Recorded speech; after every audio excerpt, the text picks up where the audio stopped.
Are you ready to work? Well, this old dog is. Boy, I'm telling you, we've got a lot to do, but it's going to be so much fun. Follow me. Now, remember how I'm always telling you, be sure you know how big the tree or shrub gets before you put it in. Well, look. These are my hostas. They got to be moved.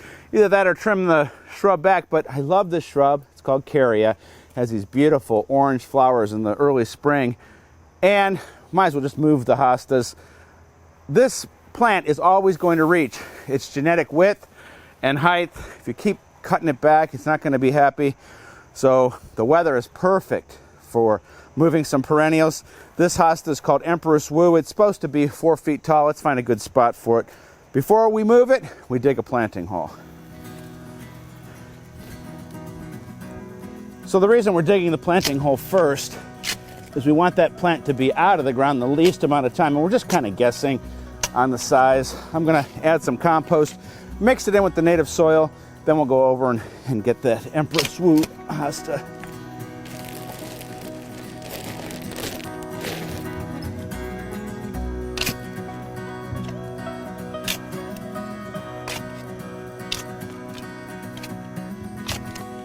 We're going to try and get as much of the roots as possible, go all the way around.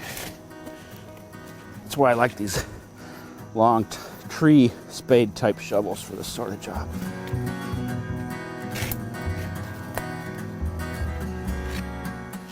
Kind of angling it in there. See, it's starting to loosen up.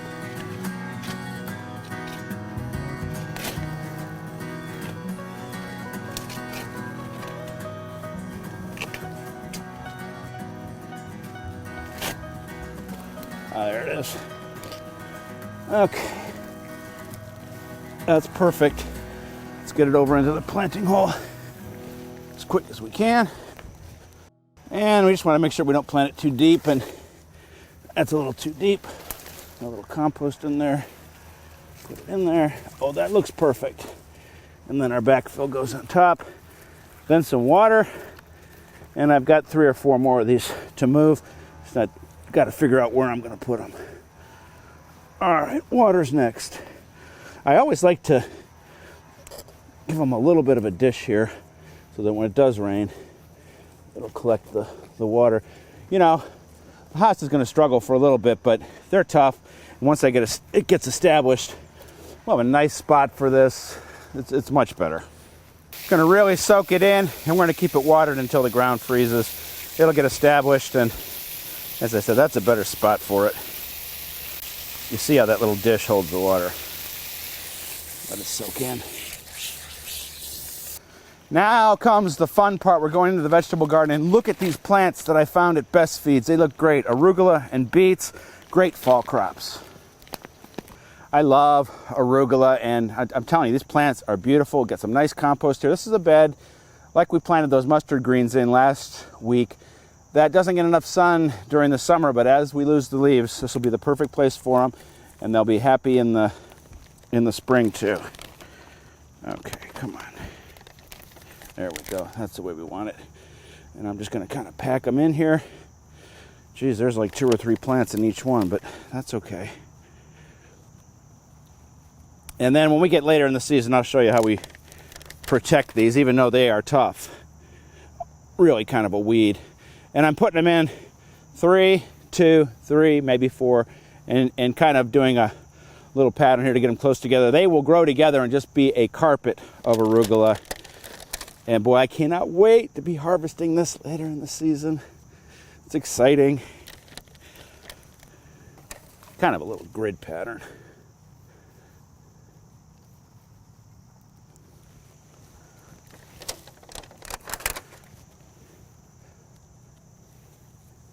You chickens are not allowed in here because I know that you will eat this arugula. The rabbits won't, but I bet you the chickens will.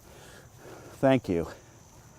Okay, all I got left to do is water and mulch this, and then we're just going to poke around the garden. I'm going to show you a few things. We're done working, buddy.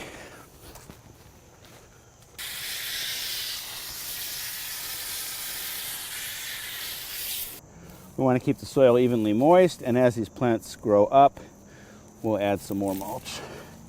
We don't want to smother them. We'll just put a little bit in between. Right, guys? Mustard greens are up, and we're going to do a little thinning and nibbling.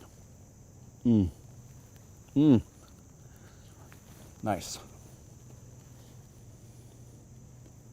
Even put these in a salad.